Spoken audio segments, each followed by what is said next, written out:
It's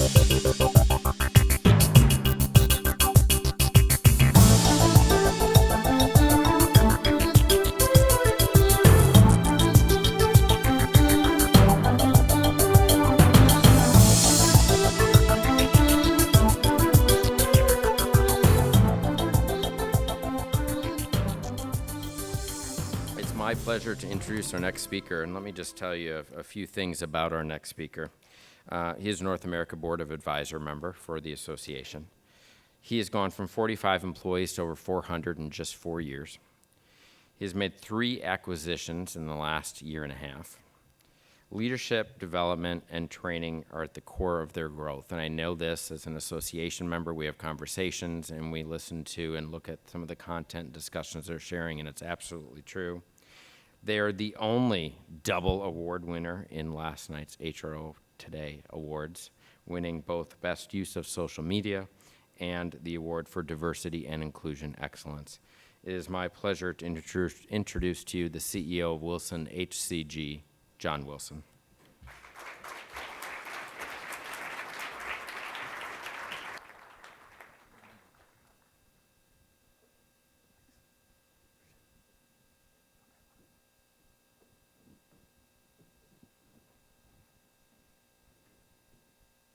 Good morning. Thanks, Zach. That was a wonderful introduction.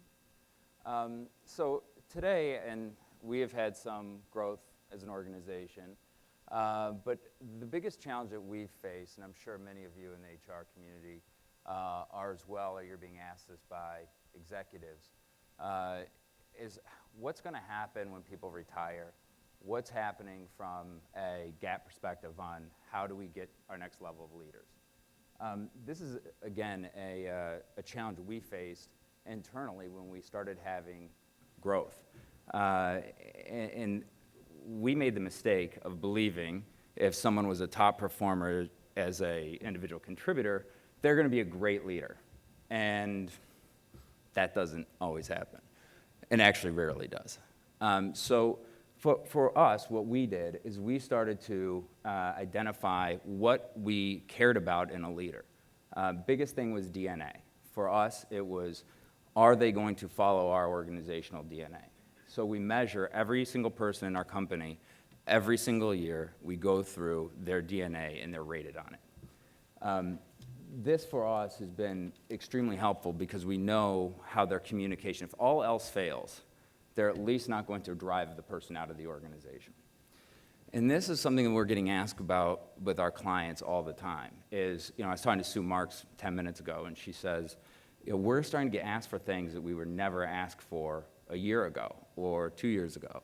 And this is a big, big topic that is on HR leaders' minds because it's being driven by the business. So as we look at the stats, the one piece that's not on here that's the scariest to me is it was Executive Human Resources Leadership Survey, surveyed the millennials, and only 31% of them want to be in a top job. So that, you think about that, and you have this baby boomer generation retiring, which truly makes up the majority of our leaders today. And not only do 30% of them even want to be leaders, it's also the same generation that expects to have 7 to 8 different companies they work for in their career. So how do you take that and build that leadership for the next level? So things that we've done and we've recommended, we've seen it at some of our clients, is so we removed annual evaluations for employees, and we made it on a career path evaluation. So we set out when we do it biannually, and we have a conversation on what is your career path? What do you want to do? And I think that question to the millennials is critical because they don't want them to see, okay, I am a financial analyst. Now I really want to be a senior financial analyst. It's asking them what their passion is, what they really want to do, and then mapping a career path on top of that. Going forward and then on that the 6 months is then you're evaluating their progress towards that next level, which in turn will help you solve a little bit of your leadership gap. The other thing is the transparency in the organization. one thing that we've found with millennials, and I'm sure many of you have as well, is they want to know everything, even when we or I think it's irrelevant to what they do. But they want to know so they can have buy-in and believe in what they're trying to accomplish.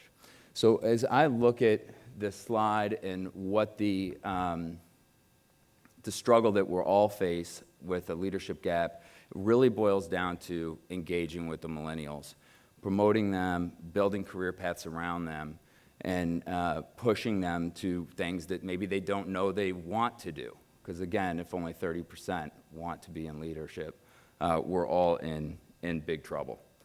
And then the last thing that we saw a client do that we're really impressed with is, you know, we've always looked at least I have looked at LMSs from a current, how do I get this person better at their current job? And building out their LMS, every single piece of their LMS was driven on what the next step is. So they were never learning about the current role that they were in, but rather focusing on what the next role would be. Again, this was helpful for them because they had a situation where they were experiencing some pretty rapid growth, as well as launching a new product, and nobody wanted to go in to sell or lead the new product group because they were successful in their current role. So the exposure and the commitment to making sure that they knew that path helped them achieve that. So, and the last piece on this lovely workforce planning is the piece on innovating your team. This was, for us, the innovation and getting them to think on their own and to drive that has helped us because they're starting to have the ability to actually see their ideas come to fruition.